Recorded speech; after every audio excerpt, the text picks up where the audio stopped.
हरि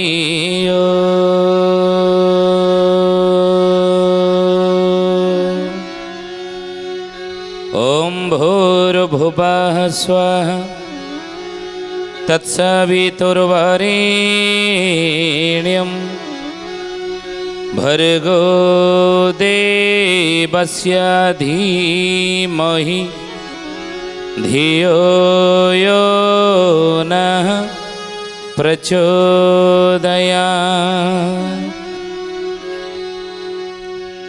महाब्रह्म निर्विकल्पं पूर्णानंद मयं हरि सर्वघटेज अच्युत तस्य पदे नमाम्यहम् तस्य पदे नमाम्यहम्। बोलिए महापुरुष अच्युतानंद जी की जय। शुद्धि जानी ज्ञानी गुणी मंडली आज अध्यायर आलोचना को आपण मानक स्वागत जनाऊँ। आज मालिका वचनर आलोचन आम आलोचना करने को जाऊे जे मालिका और भीम भोई। मालिकार भीम भोई संबंध में पंचसखा माने कौन आलोचना करिसेंती से विषय आज मालिका वचन आम आलोचना करने को जाऊे। जो भीम भोई ये संसार ये समाज ये जगतर उद्देश्य जहाँकर मुखर निःसृत होता गोटे पद कौन ना प्राणी आरत दुख प्रमित देखो देखो के सहू मो जीवन पछे नरके पड़ी थाओ जगत उद्धार हेओ जगत उद्धार हेउ महाप्रभु जगत उद्धार हेउ जगत उद्धार हेउ महाप्रभु जगत उद्धार हेउ। प्राणी आरत दुख अप्रमित देखु देखु के सहू मो जीवन पछे नरके पड़ी थाऊ ये जगत उद्धार हो। मो जीवन पछे नरकरे पड़ू कि जगतर उद्धार हो जाऊ। ये कथा जहाँकर मुखर हृदय कंदर बाहरी पड़ी था ये ज्ञानी गुणी मंडल शुद्धि जनी थरे चिंता करंतु भाविकी देखंतु संसार पाई जगतवासी पाई ये दुनिया लोकों पाई किती भल पाइबा थिला। जगतर दुख कष्ट को देखी से किती भांगी पड़ुथिबे किती कष्ट पाउथिबे। जगतवासींकर विपद जगतवासींकर दुख जगतवासींकर कष्ट देखिकी से किती भांगी पड़ी महाप्रभु को ये प्रार्थना जनईचंती। तांकर महिमा स्वामी को ये गुहारी करजन हे महिमा स्वामी हे प्रभु मो जीवन पछे नरके पड़ी थाऊ ये जगतर उद्धार हो जाऊ प्रभु सेतिकी आपण करुणा करंतु। किभଳି से पुरुष न होइथिबे किभଳି जोगजन्मा न होइथिबे ई कथा थरे आपण भाबिकी देखंतु। तांग जन्म संबंध रे अनेक कथा सुनिबा को मिले। अनेक लोक कहंती से रेढ़ाखोल अंतर्गत ग्रामढिया नामक ग्राम रे एक दरिद्र कंध परिवार रे 19 शताब्दीर मध्य भाग रे जन्म ग्रहण करथिले। अनेक लोक कथा सुनिबा को मिले। जनश्रुति प्रमाण मध्य मिले। आउ कई कई मत दियंती कई कई कहती गवेषक माने मत दियंती जे तांकर जन्म बलांगीर जटासिंगा ग्रामर अदूरवर्ती एक तालबणियारू गोटे कंध दंपत्ति दानरा एवं गुरुवारी तांकु प्रायिथिले। ए कंध परिवार एवं तांकर जन्म संबंध रे कहा जाइछि जे ख्रीष्टीय 1855 रु 1895 भितर तांकर जन्म होता 1855 एवं तांकर देहावसान होता 1895।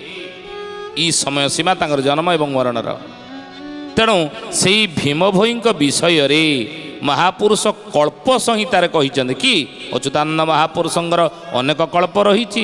ବାଲ୍ମୀକି କଳ୍ପ, କଳି କଳ୍ପ ଏବଂ ଗାୟତ୍ରୀ କଳ୍ପ, ଏଭଳି ଅନେକ କଳ୍ପ ରହିଛି। ତେଣୁ ଏଇ କଳ୍ପ ସଂହିତାରେ ଅଚ୍ୟୁତାନନ୍ଦ ମହାପୁରୁଷ କ'ଣ ଲେଖିଲେ? କହିଲେ ଭ୍ରମିଏ କାନ୍ତ ଗ୍ରାମ ପୁରେ, ଭ୍ରମିଏ କାନ୍ତ ଗ୍ରାମ ପୁରେ, ସେ ଜମ୍ବୁ ଦୀପ ଧରିତ୍ରୀରେ, ସେ ଜମ୍ବୁ ଦୀପ ଧରିତ୍ରୀରେ। ଅଚ୍ୟୁତାନନ୍ଦ ମହାପୁରୁଷ ସନ୍ଥ ଜାତିରେ ହେଉଛନ୍ତି କନ୍ଧ, ଜନ୍ମରୁ ହେଉଛନ୍ତି ଅନ୍ଧ। ଅନେକ ମତ ଦିଅନ୍ତି ସେ ପରେ ଅନ୍ଧ ହେଇଥିଲେ, ସେ ପରେ ତାଙ୍କ ଚକ୍ଷୁହୀନ ହେଇଥିଲେ, କିନ୍ତୁ ତାହା ନୁହଁ। ମହାପୁରୁଷ ପ୍ରମାଣ ଦେଉଛନ୍ତି ପରା ମାଳିକାର ନାମ କଳ୍ପ ସଂହିତାରେ ଯେ ଭ୍ରମି ଏକାନ୍ତ ଗ୍ରାମ ପୁରେ ସେ ଜମ୍ବୁ ଦୀପ ଧରିତ୍ରୀରେ। ସାରା ବିଶ୍ୱ ବ୍ରହ୍ମାଣ୍ଡରେ 7ଟି ଦୀପ ଭିତରେ ଜମ୍ବୁ ଦୀପ ହେଉଛି ଶ୍ରେଷ୍ଠ। এই জম্বু দ্বীপের তাঁর জন্ম হয়েছিল বলে মহাপুরুষ প্রমাণ দেলে। কি কেতে প্রকার মত দিয়ନ୍ତି কিন্তু না মহাপুরুষ প্রমাণ দেলে সে নিত্য রাধা মো ভকত, ସେ ନିତ୍ୟ ରାଧା ମୋ ଭକତ, সে মর্তে ହୋଇଥିବ ଜାତ, ସେ ମର୍ତେ ହୋଇଥିବ ଜାତ। କ'ଣ କଲେ କହିଲେ ଯେ ନିତ୍ୟ ରାଧା ମୋହକତ। ଅଚ୍ୟୁତାନନ୍ଦ ମହାପୁରୁଷ କହୁଛନ୍ତି କଳ୍ପ ସଂହିତାରେ ଯେଉଁ ଅଚ୍ୟୁତାନନ୍ଦ ମହାପୁରୁଷଙ୍କୁ ଆଦି କିଏ କହିଛନ୍ତି? ନିରାକାର ପ୍ରଭୁ କହିଛନ୍ତି। କହିଲେ ସେ ରାଧା, ଯେ ନିତ୍ୟ ରାଧା ମୋ ଭକ୍ତ, ଯେଉଁ ରାଧା ମୋର ଭକ୍ତ ନିତ୍ୟର କିଶୋରୀ ରାଧା, ସେ ମର୍ତ୍ତ୍ୟ ହୋଇଥିବ ଜାତ। କଳିଯୁଗରେ ସେ ମର୍ତ୍ତ୍ୟପୁରେ ଜାତ ହୋଇଥିବେ ସେ ନିତ୍ୟ କିଶୋରୀ ରାଧା। କୋଉ ଭାବରେ?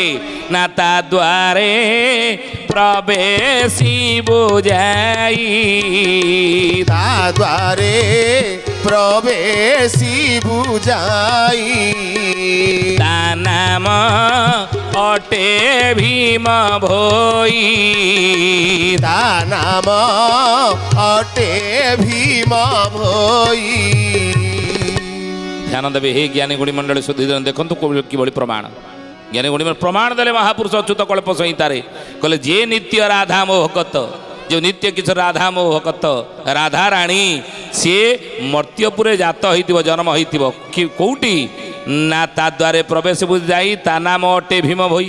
ସେ ଭୀମ ଭୋଇ ରାଧାଙ୍ଗରେ ଜନ୍ମ ହୋଇଥିବେ କଳିଯୁଗରେ। ଯେଉଁ ନିତ୍ୟ କିଶୋର ରାଧା ସେ କଳିଯୁଗରେ ଭୀମ ଭୋଇ ଭାବରେ ଜନ୍ମ ହୋଇଥିବେ। ମହାପୁରୁଷ ପ୍ରମାଣ ଦେଲେ। ମହାପୁରୁଷ ଅଚ୍ୟୁତ ଶିଷ୍ୟ ରାମଚନ୍ଦ୍ରକୁ ଏକ କଥା କହୁଛନ୍ତି, କହିଲେ ବାବୁରେ ମହାନିତ୍ୟ ରାଧା। ଅନେକ କହନ୍ତି ମହାପୁରୁଷ ଏ ମତ ଦେଇଛନ୍ତି, ଆମେ କହୁନୁ। ଧ୍ୟାନ ଦେବେ ମହାପୁରୁଷ ପ୍ରମାଣ ଦେଇଛନ୍ତି ଆଦି ସଂହିତାରେ। କହିଲେ ମା ନିତ୍ୟ କିଶୋରୀ ରାଧାରାଣୀ ସ୍ୱାମୀଦ୍ରୋହ ଅପରାଧରେ ପୁରୁଷ ରୂପରେ କନ୍ଧ ଗୃହରେ ଜନ୍ମଲାଭ କରିବା ପାଇଁ ମହାନିତ୍ୟର ଆଦେଶ ହୋଇଥିବାର ଇ ମହାପୁରୁଷ ଅଚ୍ୟୁତାଙ୍କର ଆଦି ସଂହିତାରେ ଏହି ପ୍ରମାଣ ଦିଆଯାଇଛି।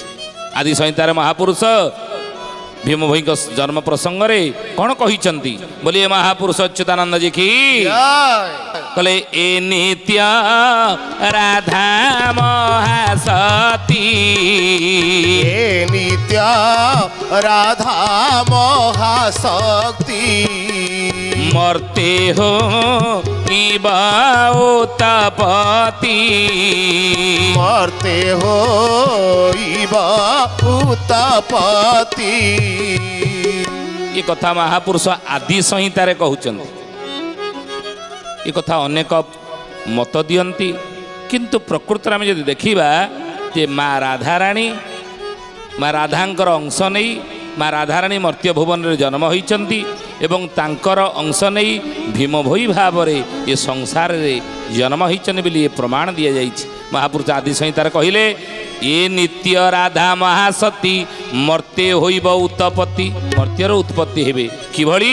ନା ପୁଲ୍ଲିଙ୍ଗେ ପ୍ରକାଶତା କାୟା, ପୁଲ୍ଲିଙ୍ଗେ ପ୍ରକାଶତା ପ୍ରକାଶତା କାୟା ଅତି ଦରିଦ୍ରାବସ୍ଥା ଦେହା ଅତୀତ ହୃଦ୍ରାବସ୍ଥା ଦେହା ପୁଲିଙ୍ଗେ ପ୍ରକାଶତା କାୟା ଅତି ଦରିଦ୍ରାବସ୍ଥା ଦେହା ଅତି ପୁଲିଙ୍ଗରେ ମା ରାଧାରାଣୀ ନାରୀ ଅଙ୍ଗ କିନ୍ତୁ କଳିଯୁଗରେ ନଥିବ ପୁଲିଙ୍ଗରେ ସେ ଜନ୍ମ ହେଇଥିବେ ପୁରୁଷ ଅଙ୍ଗ ହେଇଥିବ ଅତି ଦରିଦ୍ର ଅବସ୍ଥାରେ ଜନ୍ମ ହେଇଥିବେ କୋଉଠି ନା କୁଳସୀ ଲତା ଅଟେ କନ୍ଧ ତୁଳସୀ ଲତା ଅଟେ କନ୍ଧ ସେ ଭଗତ କୋଳେ ଦୁତି ଚାନ୍ଦ ସେ ଭଗତ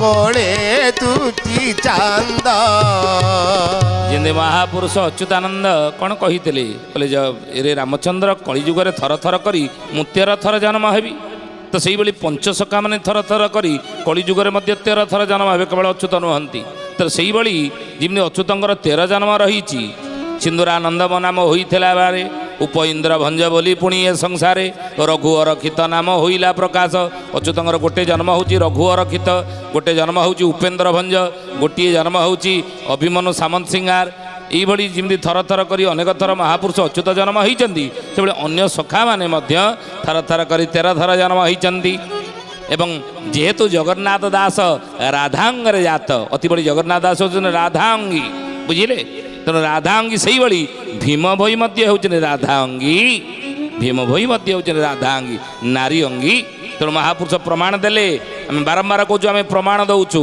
ପ୍ରମାଣ ଦେଲୁ କେଉଁଥିରେ ନା ଆଦି ସଂହିତା ଅଚ୍ୟୁତାନନ୍ଦ ମହାପୁରୁଷଙ୍କର ମାଳିକାର ନାମ ହେଲା ଆଦି ସଂହିତା ସେ କ'ଣ କହିଲେ କୁଳଶୀଳତା ଅଟେ କନ୍ଧ ସେ ଭକ୍ତ କୂଳେ ଦୁତି ଚାନ୍ଦ କୁଳଶୀଳତା ହେଉଛି କନ୍ଧ ଏବଂ ସେ ଭକ୍ତ କୂଳରେ ଜ୍ୟୋତି ଚାନ୍ଦ ଭଳିଆ ପୂର୍ଣ୍ଣଚନ୍ଦ୍ର ଭଳିଆ ଭକ୍ତ ଉପରେ ସେ ଶ୍ରେଷ୍ଠ କି ନା ଜନ୍ମାନ୍ଧ ହେଉଛନ୍ତି ସନ୍ଥ ଭୀମ କନ୍ଧ ପରିବାର ଜନ୍ମ ହୋଇଛନ୍ତି ସନ୍ଥ ଭୀମ ଭୋଇ ଆଉ ସେଇଥିପାଇଁ ନିର୍ଗୁଣ ସଂହିତାରେ ଅଚ୍ୟୁତ ଆହୁରି ପ୍ରମାଣ ଦେଲେ ତୁ ରାଧା ଜନମୀ ବୁଜେ ମହି ତୁ ରାଧା ଜନ୍ମୀ ବୁଜେ ମହି ନାମ ତ ହେବ ଭୀମ ଭୋଇ ନାମ ତ ହେବ ଭୀମ ଭୋଇ କ'ଣ କହିଲେ ମାଳିକାର ନାମ ହେଲା ନିର୍ଗୁଣ ସଂହିତା ଅଚ୍ୟୁତାନନ୍ଦ ମହାପୁରୁଷ ଯେଉଁ 36 ସଂହିତା ରଚନା କରିଛନ୍ତି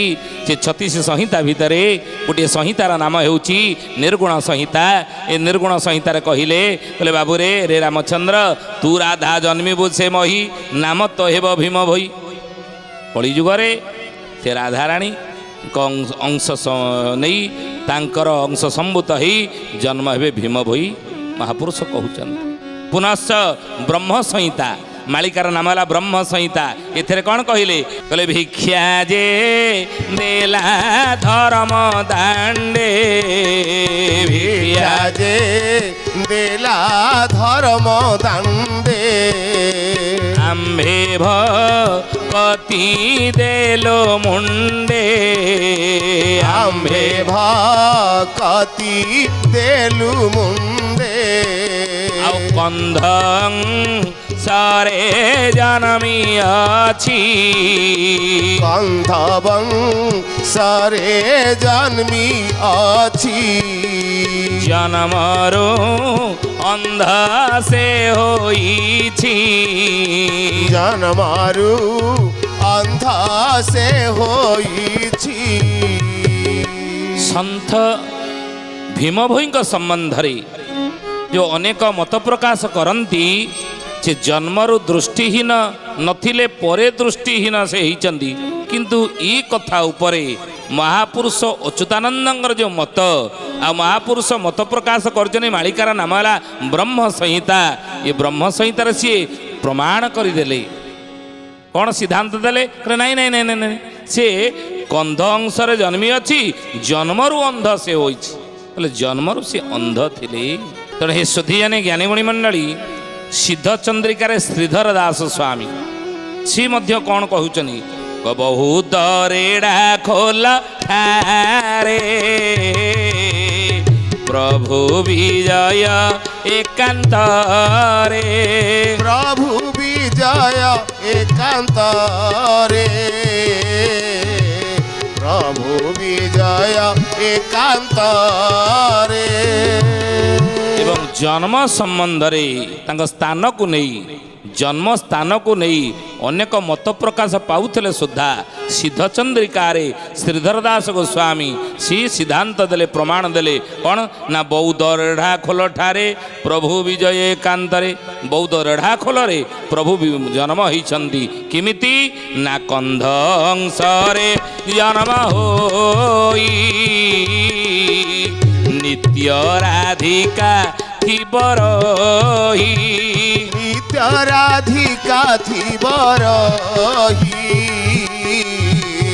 नित्य राधिका थिबरही बोलिए महापुरुष अच्युतानंद जी की जय तेणु ही ज्ञानी गुणी मंडली सुधी जानी मालिकार नाम है सिद्धचंद्रिका ये सिद्धचंद्रिका लिखिं किए ना श्रीधर दास गोस्वामी श्रीधर दास गोस्वामी कहले जे कंध अंशरे जन्म होई नित्य राधिका थिब तही आउ पुल्लिंगे होई थिब जात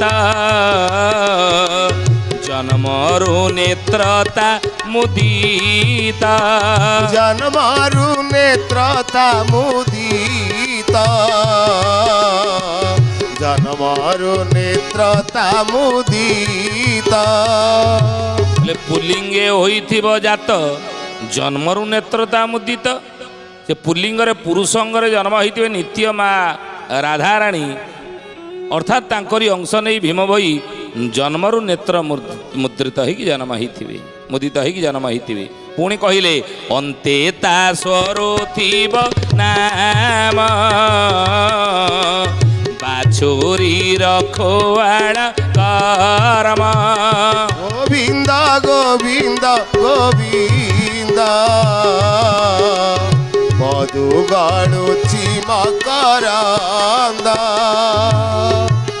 अनेक हे ज्ञानी गुणी मंडली सुधी जानी इथिरे महापुरुष मत दौछंती बोले अंत्यता स्मरुथिब नाम ता अंतरे ता भितरे प्रभुଙ୍କ नाम स्मरण हेउथिब प्रति मुहूर्तरे प्रति क्षणरे प्रति समयरे ता अंतररु प्रभु नाम प्रकटित हेउथिब आ बाछुरी रखुआळ कर्म जिमती महापुरुष अच्युतानंदଙ୍କର बाल्यावस्था संत हाड़ीदासଙ୍କର बाल्यावस्था जेते संत महात्मा हुअंतु ना कहीं बाल्यावस्था अति दीन दुखरे कटिथिला तो सेही भली संत भीम भोईंकर बाल्यावस्था मध्य अति दीन दुखर सहित अतिवाहित होइथिला बोली महापुरुष अच्युतानंद ब्रह्म संहितार प्रमाण देइछन्ति श्रीधर दास गोस्वामी ये कथा को मध्य प्रमाण देइछन्ति तेणु सेइथि महापुरुष कहिले निशी प्रभाते शून्य हरि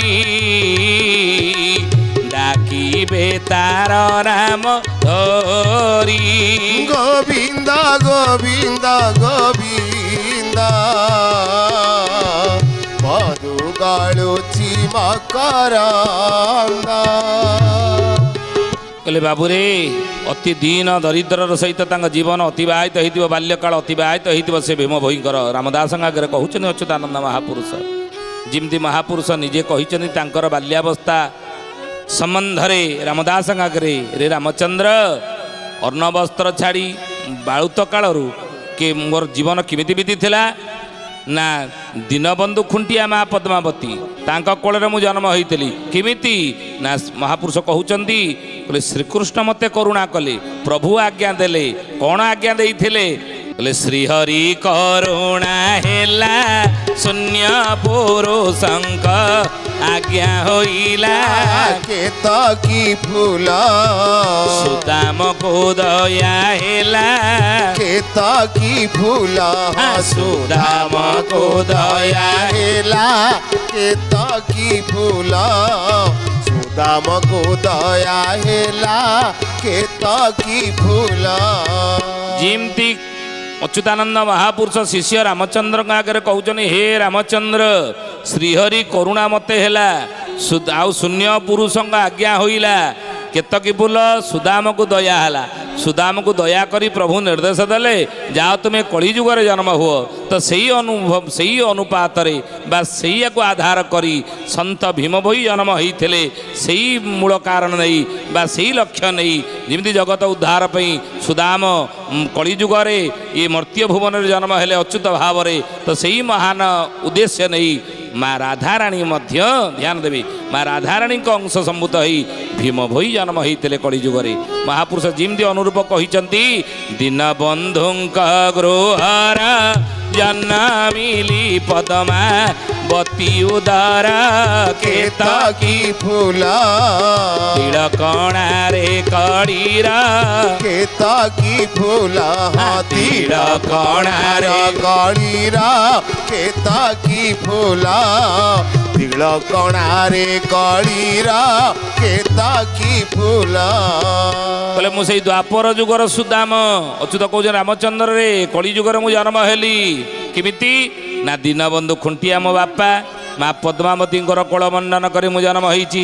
ଆଉ ଦ୍ୱାପରେ ମୁଁ ସୁଦାମ ନଦିଆ ସିନ୍ଦୁରା ନନ୍ଦ ମୁୟାଣ କେତକୀ ଫୁଲ ଅଚ୍ୟୁତ ଅଟେ ମୋ ରାମ କେତକୀ ଫୁଲ ଅଚ୍ୟୁତ ଅଟେ ମୋ ନାମ କେତକୀ ଫୁଲ ଅଚ୍ୟୁତ ଅଟେ ମୋ ନାମ କେତକୀ ଫୁଲ। ତେଣୁ ସେ ଦ୍ୱାପର ଯୁଗର ସୁଦାମ କଳି ଯୁଗରେ ଦୀନବନ୍ଧୁ ଖୁଣ୍ଟିଆ ମୋ ବାପା ମା ପଦ୍ମାବତୀଙ୍କର କୋଳମଣ୍ଡନ କରି ମୁଁ ଜନ୍ମ ହୋଇଥିଲି କେଉଁଠି ନା ତିଳକଣା ବା ତ୍ରିପୁର ଗ୍ରାମରେ।